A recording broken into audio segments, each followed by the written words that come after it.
오늘 우리에게 주시는 하나님 말씀은 요한복음 7장 1절에서 9절까지 말씀입니다. 그 후에 예수께서 갈릴리에서 다니시고 유대에서 다니려 아니하심은 유대인들이 죽이려 함이로라. 유대인의 명절인 초막절이 가까운지라.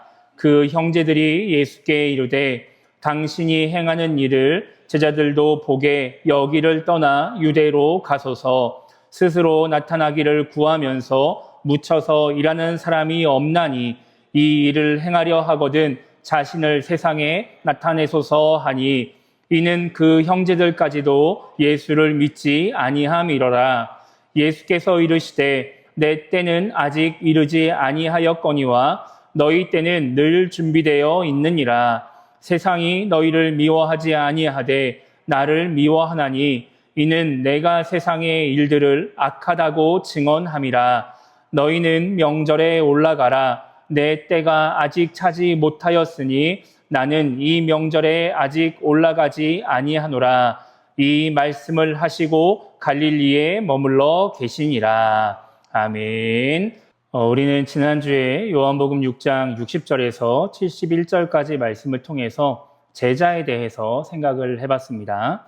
예수님에게는 이제 직접 부르신 제자와 스스로 예수님을 따르는 제자, 이렇게 두 부류의 제자들이 있었습니다. 그렇게 스스로 예수님을 따르던 제자들 중에서 많은 사람들이 이 예수님의 말씀을 받아들이지 못해서 예수님을 떠나가게 되죠. 제자임에도 불구하고 예수님의 말씀을 받아들이지 않는 그런 제자답지 않은 모습을 보이는 것입니다. 우리도 그리스도인이라고 불리고 직분자로 살아가는 만큼 그에 합당한 모습, 그래서 예수님의 말씀을 받아들이고 그 말씀에 순종해야 하는 그런 모습을 보여야 한다라는 말씀을 우리가 지난주에 함께 나누었습니다. 오늘 우리가 읽은 말씀은 예수님의 형제들과 예수님의 대화를 기록을 하고 있습니다. 1절을 보면 그 후에 예수께서 갈릴리에서 다니시고 유대에서 다니려 아니하심은 유대인들이 죽이려 함이로라, 이렇게 말씀하고 있습니다. 우리가 이제 요한복음 6장을 한 7주에 걸쳐서 길게 살펴봤기 때문에 그 전의 상황들을 조금 이제 잊으셨을 수도 있습니다.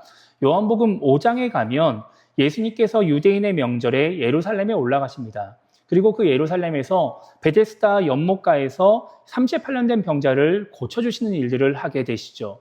그런데 그때가 안식일이었어요.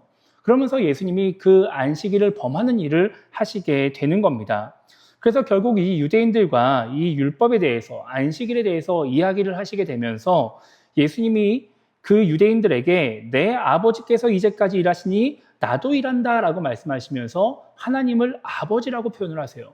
그러니까 이 유대인들이 보기에 이 예수라고 하는 사람은 율법을 어기고 안식일을 범하고 그리고 하나님을 아버지라고 하는 신성모독까지 하는 아주 문제 있는 사람으로 이제 생각을 하게 되는 겁니다. 그래서 이 유대인들이 예수님을 죽이려고 합니다. 그래서 예수님이 갈릴리로 돌아오시는 거예요. 그러면서 이제 이 갈릴리 주변에서 사역을 하시다가 오병이어의 기적을 행하시게 되는 것이죠. 그리고 그 오병이어의 기적을 행하시고 나서도 계속해서 갈릴리에 머물면서 이 사역을 감당하고 계셨던 겁니다. 그런데 그러던 중에 이제 유대인의 명절인 초막절이 다가오게 됩니다. 초막절은 유대교의 3대 명절 중 하나로서 하나님이 이 초막절에 하나님께 나와라, 유대의 모든 남자는 하나님께 나와라 라고 말씀하신 그런 절기입니다. 그래서 이 초막절이 되면은 유대인들 남자는 다 예루살렘으로 모여서 성전에서 하나님께 제사를 드리고 예배하는 이제 그런 일들을 했던 것이죠. 그런 시기가 이제 다가오게 된 거예요. 그런 상황 속에서 예수님의 형제들이 예수님에게 이렇게 말을 합니다. 3절과 4절을 보면 당신이 행하는 일을 제자들도 보게 여기를 떠나 유대로 가소서. 스스로 나타나기를 구하면서 묻혀서 일하는 사람이 없나니 이 일을 행하려 하거든 자신을 세상에 나타내소서, 이렇게 말을 합니다. 그러니까 형제들이 보기에 예수님이 지금 하나님의 일을 한다고 말을 하고 있고 그리고 뭔가 그 일을 하겠다고 여기저기 막 돌아다니고 있는데 그런 하나님의 일을 하겠다는 사람이 이런 갈릴리 총구석에 있어도 되겠냐라고 말을 하는 거예요. 사람들이 많은 유대로 가서 뭔가 제자라고 하는 사람들이 많은 그 유대로 가서 예루살렘에 가서 그들에게 능력을 보여줘야 되는 거 아니냐. 그래야 뭔가 하나님의 일을 잘할 수 있는 거 아니냐. 뭐 이런 식의 표현으로 지금 이 이야기를 하고 있는 겁니다. 하나님의 일을 한다는 사람이 숨어 있으면 안 된다. 가라. 뭐 이렇게 이야기를 하고 있는 것이죠.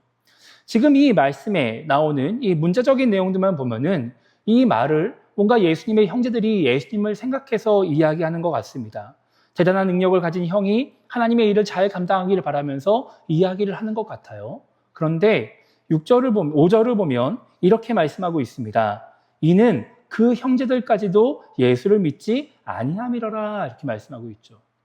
그러니까 지금 형제들이 예수님을 믿지 않는 거예요. 예수님이 뭔가 하나님의 일을 하는 사람이다, 특별한 사람이다 라고 생각하지 않는 것이죠. 그런 마음으로 3절과 4절의 말씀을 한 거예요.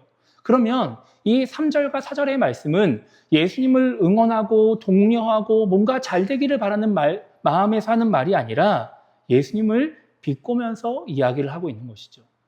아니, 형이 그렇게 능력 있는 사람이고 하나님의 일을 감당하는 사람이라면 요 총구석에 머물러 있지 말고 사람들 앞에 가십시오라고 말을 하는 겁니다. 그 유대로 가서 예루살렘에 가서 많은 사람들 앞에서 능력을 행하면서 예수님이 어떤 분인지 당신이 어떤 사람인지를 드러내 보라는 것이죠. 그리고 그것을 통해서 자신의 존재를 증명해 보라고 말을 하는 겁니다. 형이 그렇게 위대한 사람이라면 그 많은 사람들 앞에서 인정받으면서 그 존재를 증명해 보라고 이야기를 하고 있는 것이죠. 그렇게 자신을 불신하면서 이야기하는 형제들을 향해서 예수님이 뭐라고 말씀하시느냐? 6절에서 이렇게 말씀하십니다. 내 때는 아직 이르지 아니하였거니와 너희 때는 늘 준비되어 있느니라 라고 말씀하세요. 형제들이 유대로 가라고 예루살렘에 가서 인정받으라고 말할 때 아니다. 내 때는 아직 이르지 않았으니까 나는 가지 않겠다라고 말씀을 하고 계시는 겁니다. 그 말을 거부하는 것이죠. 아직 예수님의 존재를 드러낼 때가 되지 않았다라고 말씀하시는 거예요. 아직 사람들에게 예수님이 알려져서 그래서 유대인들에게 붙잡혀서 십자가에 죽을 때가 되지 않았다라고 말씀하시는 것이죠. 그리고 8절에서는 또 예수님이 이렇게 말씀하십니다. 너희는 명절에 올라가라. 내 때가 아직 차지 못하였으니 나는 이 명절에 아직 올라가지 아니하노라 이렇게 말씀하십니다. 가라는 거예요.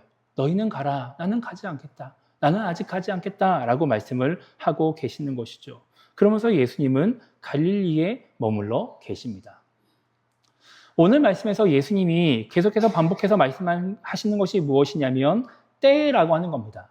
내 때는 아직 이르지 않았다. 그리고 내 때가 아직 차지 않았다. 이렇게 말씀을 하고 계시죠. 헬라어 언어 성경을 보면 이 때라는 말에는 카이로스라고 하는 단어를 사용합니다. 이 카이로스라고 하는 단어는 시간을 의미하는 말인 거예요. 잠깐 우리 헬라어 공부를 한번 해볼까요? 헬라어 성경에 보면 시간을 의미하는 단어는 두 가지가 나옵니다. 첫 번째는 크로노스라고 하는 단어예요. 이거 외우실 필요 없습니다. 이 크로노스라고 하는 단어는 뭐냐면은 우리가 일반적으로 시계를 통해서 보는 시간을 의미합니다. 그러니까 우리 지금 예배가 11시야 라고 하면 그 11시라고 하는 시간은 크로노스라고 하는 것이죠. 이 시간은 태양이라고 하는 기준을 가지고서 정해지는 시간인 거예요. 그러니까 기준이 명확하고 뭔가 시계라고 하는 그런 기준이 명확하게 있기 때문에 누구나 공통적으로 알 수 있고 누구에게 동일하게 주어지는 그런 뭔가 객관적인 시간이다라고 볼 수가 있습니다. 그래서 많은 사람들이 이 크로노스의 시간을 기준으로 행동을 해요. 예배를 11시에 드린다. 그럼 모든 사람이 11시에 모이는 것이고 2시 반에 모인다. 그럼 2시 반에 모이는 것이고 이렇게 거기에 맞춰서 계획을 세우고 행동을 하게 되는 것이죠. 그리고 또 시간을 의미하는 또 다른 단어가 있는데 그게 바로 오늘 말씀에 나오는 카이로스라고 하는 겁니다. 이 카이로스는 예수님이 말씀하신 것처럼 뭔가 때, 기회, 타이밍, 적당한 시기 이런 것을 의미하는 거예요. 그러니까 우리가 흔히 지금이 내 타이밍인 것 같아 이렇게 이야기를 한다면 그때는 크로노스라는 단어를 쓰는 게 아니라 카이로스라고 하는 단어를 쓰는 겁니다. 근데 이 카이로스라고 하는 단어는 우리가 시계, 우리가 말하는 일반적인 시간처럼 명확한 기준이 없어요. 그러니까 우리가 11시다라고 하면은 태양을 기준으로, 시계를 기준으로 그것을 이야기하지만 이 카이로스다라고 하는 거는 명확한 기준이 없는 것이죠. 난 지금이 내 인생에서 좋은 기회인 것 같아, 적정한 때인 것 같아 라고 말할 때 그 때를 판별하는 기준은 명확하지 않다라고 하는 거예요. 그러니까 이 카이로스의 시간은 그냥 인간의 주관적인 생각, 감각, 뭐 이런 거를 가지고서 결정이 되는 것이죠. 그래서 이 카이로스를 흔히 주관적인 시간이다 이렇게 이야기를 합니다. 그러니까 성경에서 말하는 시간은 누구나 공통적으로 주어지는 객관적인 시간과 주관적인 시간으로 구분된다라고 볼 수가 있는 거예요. 근데 이 크로노스와 카이로스 두 가지의 시간이 개념이 있는데 이 중에서 우리의 일상생활을 결정하는 것은 객관적인 시간인 크로노스 시간입니다. 제가 방금 말씀드린 것처럼 우리가 몇 시에 무엇을 할 것이고 몇 시에 어떤 걸 할 것이고 어디를 갈 것이고 이런 일상을 정하는 데에는 이런 객관적인 시간이 우리에게 중요하게 여겨지는 것이죠. 그런데 우리의 일상이 아니라 우리의 인생을 결정하는 것은 카이로스의 시간입니다. 우리의 인생을 결정하는 것은 크로노스가 아니라 카이로스인 거예요. 우리가 어떤 인생을 살아가게 되느냐, 어떤 삶을 살아갈 것이냐라고 하는 것은 내가 어떤 때에 무엇을 행하느냐, 내가 나에게 주어진 기회를 잘 붙잡느냐, 붙잡지 못하느냐, 아니면 나에게 주어진 기회를 잘 선용하느냐, 선용하지 않느냐에 따라서 달라지게 되는 것이죠. 그러니까 내가 몇 시에 무엇을 하느냐가 내 인생을 결정하는 것이 아니라 그 타이밍을 내가 얼만큼 잘 맞추냐에 따라서 내 인생이 결정이 된다라고 하는 거예요. 그러면 우리가 이 카이로스의 시간을 잘 활용을 해야 되는 겁니다. 그래야 우리가 뭔가 더 나은 인생을 살아가게 되는 것이고 더 뭔가 좋은 삶을 살아가게 되는 것이죠. 그래야 적당한 때를 구분할 수 있는 것이고 그 기회를 잘 붙잡을 수 있다라고 하는 거예요. 그러면 그 카이로스의 시간들, 나에게 주어진 내 인생의 적당한 때를 잘 붙잡으려면 어떻게 되느냐? 기준을 잘 설정해야 합니다. 여러분, 우리가 일반적인 시간들을 태양이라고 하는 기준을 가지고 설정하듯이 우리의 인생에서 이것이 적당한 때인가, 올바른 때인가를 구분하려면 기준이 명확해야 된다라고 하는 거예요. 그래야 내가 이 적당한 때를 잘 분별할 수 있고 그 때에 합당한 행동을 할 수가 있다라고 하는 것이죠. 그리고 그 기준을 어떻게 세우느냐에 따라서 사람들마다 선택이 달라지게 되는 겁니다. 내 기준은 이것이기 때문에 내가 보기에 지금이 되게 중요한 것 같고 내 기준은 이것이기 때문에 다음이 나에게 중요하게 여겨질 수 있다라고 하는 것이죠. 여러분, 많은 사람들이 이 인생에서 중요한 카이로스의 기준을 어디에 두고 살아가느냐? 나에게 두고 살아갑니다. 내 생각, 내 감정 이런 것들이 기준이 되어서 판단을 하고 사용을 하게 되는 거예요. 그러니까 우리의 인생에서 언제가 중요한 때라고 여기느냐? 내가 보기에 좋은 때, 혹은 내가 무언가를 원할 때, 내가 하고 싶을 때, 그때가 나에게 되게 중요한 순간으로 우리에게 다가오게 되는 것이죠. 그리고 그것을 따라서 그냥 행동하는 거예요. 내가 보기에 지금 이게 필요해, 그럼 그거를 얻는 것이고, 내가 보기에 이것이 지금 이것을 해야 돼라고 하면은 그것을 행동하게 되는 겁니다. 근데 그렇게 내가 기준이 되면은 내 생각이 기준이 되어서 뭔가 상황들을 판단하고 결정을 하고 행동하면 나에게 되게 좋을 것 같지만 실제로 우리의 실상을 보면 문제가 될 때도 많이 있습니다. 왜냐하면 우리가 아무리 인생을 오래 살고 아무리 배운 것이 많아도 우리 인간의 지식과 지혜에는 한계가 있기 때문에 그래요. 내가 이 세상의 모든 것을 아는 것이 아니기 때문에 내 생각을 가지고 지금이 중요한 것 같아 라고 판단을 해도 그렇지 않을 때가 있다라고 하는 것이죠. 그래서 지금 당장은 기회를 붙잡은 것 같지만 그것이 기회가 아닐 때가 있는 것이고 지금 당장 내가 이것을 해야 될 것 같지만 하면 안 될 때가 있는 것입니다.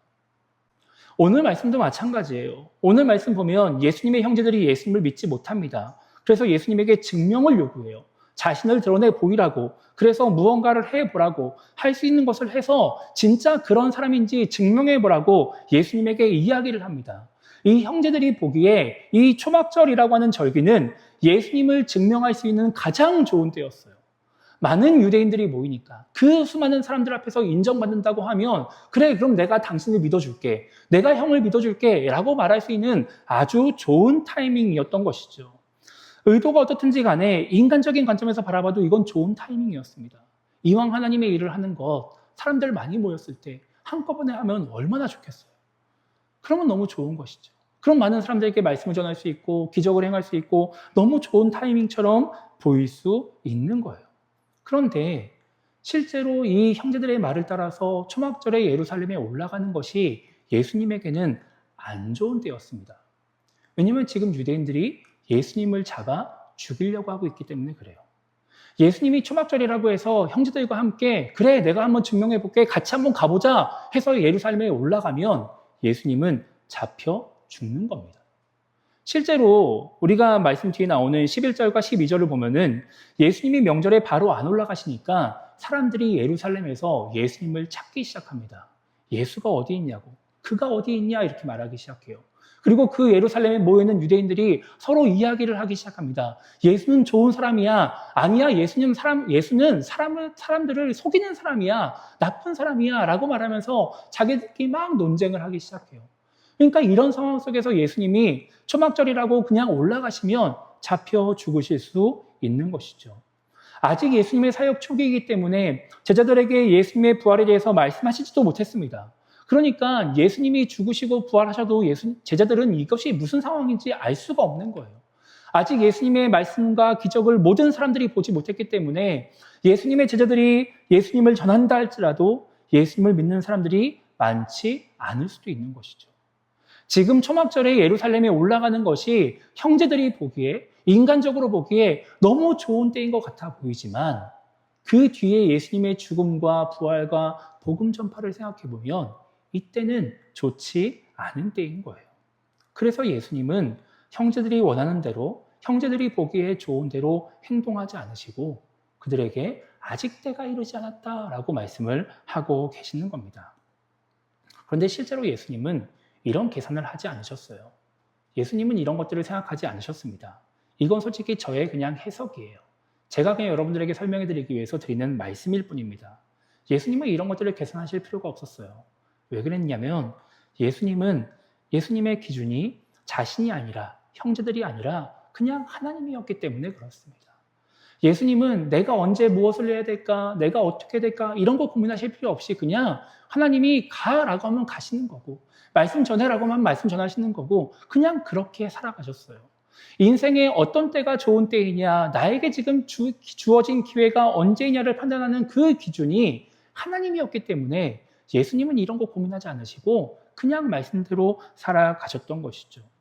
그렇다면 왜 예수님은 자신의 생각을 기준해 주지 않고 형제들의 생각을 기준해 주지 않고 하나님의 때를 기다리고 계셨을까요? 그것은 하나님께서 이 세상을 창조하시고 이 세상의 모든 것을 아시는 분이고 이 세상의 모든 지혜보다 더 지혜로운 분이시기 때문에 그렇습니다. 우리 인간의 지식과 지혜는 한계가 있지만 하나님은 그 모든 것을 뛰어넘어서 지혜로운 분이시기 때문에 하나님을 기준에 두고 하나님의 말씀을 따라 하나님의 때를 구하며 살아가고 계셨던 거예요. 그러면 내가 보기에 좋은 때가 나에게 좋지 않은 때가 되어지는 그런 일들을 경험하지 않을 수 있는 것이고 하나님이 나를 인도하시면서 가장 좋은 때를 주실 것이기 때문에 그것을 구하며 예수님은 나아가셨다라고 하는 것이죠. 지금도 많은 신앙인들이 하나님을 기준으로 삼고 하나님이 보시기에 합당한 때를 구하며 살아갑니다. 하나님의 때를 구하면서 하나님께 기도합니다. 그런데 실제로 보면은 하나님의 때를 잘 만나지 못해요. 하나님의 때를 잘 경험하지 못합니다. 왜 그럴까요? 우리가 하나님의 때를 구하기는 하는데 하나님의 인도를 구하기는 하는데 그 때를 만나고 싶어 하긴 하는데 기다리지 못하기 때문에 그렇습니다. 하나님의 때가 내가 원하는 때와 다르니까 그 때까지 기다리지 못하고 자꾸 내 생각이 앞서는 거예요. 하나님의 때를 기다린다고 해서 내 생각이 없어지지 않습니다. 내 판단이 사라지지 않아요. 그러니까 항상 우리에게는 하나님의 때를 기다리면서도 내가 생각하는 가장 좋은 때가 내 눈앞에 놓여져 있는 것이죠. 이 둘 중에 하나를 선택하게 되는 거예요. 그런데 이 두 가지 속에서 하나님의 때가 나에게 더 가까우면 좋은데 그렇지 않으면 우리는 자꾸 내 생각을 따라서 조급해지기 시작하는 것이죠. 내가 보기에 지금이 너무 좋을 것 같은데 하나님은 내일 하라고 말씀하시는 거예요. 그러면 하나님 지금이 좋지 않을까요? 지금 안 하면 안 될 것 같아요 라고 말을 하면서 자꾸 조급해지고 내 생각을 앞세우게 되는 겁니다. 그러면서 그때를 기다리지 못하고 그때를 얻으려고 하기 시작하는 거예요. 하나님이 지금이 아니야, 다음이야 라고 말씀하시면 아니요, 하나님 지금 해야 될 것 같아요. 하나님 지금 하게 해주세요. 하나님 지금 그 무언가가 일어나게 해주세요. 하나님 지금 주셔야 돼요. 지금 안 주시면 저는 죽을 것 같아요. 라고 말을 하면서 그 때를 얻으려고 애를 쓰기 시작하는 거예요. 하나님의 때를 구하면서 기도하는 것이 아니라 내 때가 하나님의 때이기를 바라면서 내가 원하는 그 때에 이루어지기를 바라면서 하나님께 간구하기 시작하는 것이죠. 그러면서 시작은 하나님을 기준으로 삼고 하나님의 때를 구하며 시작했지만 결국 내가 원하는 때에 무언가를 하려고 애를 쓰는 그런 사람이 되어 버리는 것입니다. 자신이 기준인 믿지 않는 사람들과 별반 다를 바 없는 모습을 우리가 보이게 된다라고 하는 거예요. 여러분, 우리가 하나님을 믿는다라고 하는 것은 하나님이 나를 구원하신다는 것뿐만 아니라 하나님이 나를 사랑하신다는 것, 하나님이 나를 인도하신다는 것을 믿는 것입니다. 하나님이 내 삶의 주관자가 되어주셔서 하나님 보시기에 가장 좋은 길로 나를 이끌어 가실 것이다 라고 하는 것을 믿는 것이 우리가 하나님을 믿는 거예요. 그래서 하나님을 믿는 사람은 당장 내 눈에 좋지 않은 상황이 있어도 내가 원하는 때가 있어도 내 생각이 있어도 하나님의 때를 기다릴 줄 알아야 하는 것입니다. 하나님을 믿는 사람은 내가 원하는 때를 얻기 위해서 기도하는 것이 아니라 하나님이 하나님의 때를 분별하기 위해서 기도하는 사람이 되어야 하는 거예요. 하나님을 믿는 사람은 내가 원하는 때를 얻기 위해서 노력하는 것이 아니라 하나님의 때에 내가 해야 할 일을 할 수 있도록 노력하는 사람이 되어야 하는 것이죠. 그래야 하나님의 때를 만나도 하나님의 때를 만나게 되는 것이고 그 때를 통해서 하나님이 주시는 은혜를 누릴 수 있게 되는 것입니다. 지난주 우리가 살펴본 말씀이 우리에겐 참 받아들이기 어려운 말씀이었습니다. 지난주 말씀이 그런 말씀이었다면 오늘은 우리가 실천하기 참 어려운 말씀이다라는 생각이 들었어요. 우리가 머리로 알고 있어도 우리가 그래서 조급해지면 안 된다고 생각을 해도 참 그렇게 되기가 쉽지 않은 것이 우리의 모습입니다. 그래서 우리는 단지 하나님의 때를 구하는 것뿐만 아니라 하나님의 때를 기다릴 줄 아는 신앙인이 되게 달라고 기도해야 하는 것입니다. 그리고 그 때를 분별할 수 있게 달라고 기도해야 하는 것이죠. 그러면 우리도 예수님처럼 하나님의 때를 따라 살아가게 될 것입니다. 하나님의 인도하심을 경험하게 될 것이고 그 속에서 하나님의 은혜를 누리게 될 것입니다. 그렇게 나의 생각 혹은 다른 사람의 말들 그리고 상황과 환경으로 인해서 때를 얻으려고 하는 것이 아니라 하나님의 때를 구하고 기다림으로 말미암아 하나님의 때에 가장 합당한 일을 하며 하나님의 은혜를 누리며 살아가는 우리 모두가 되기를 주님의 이름으로 축복합니다.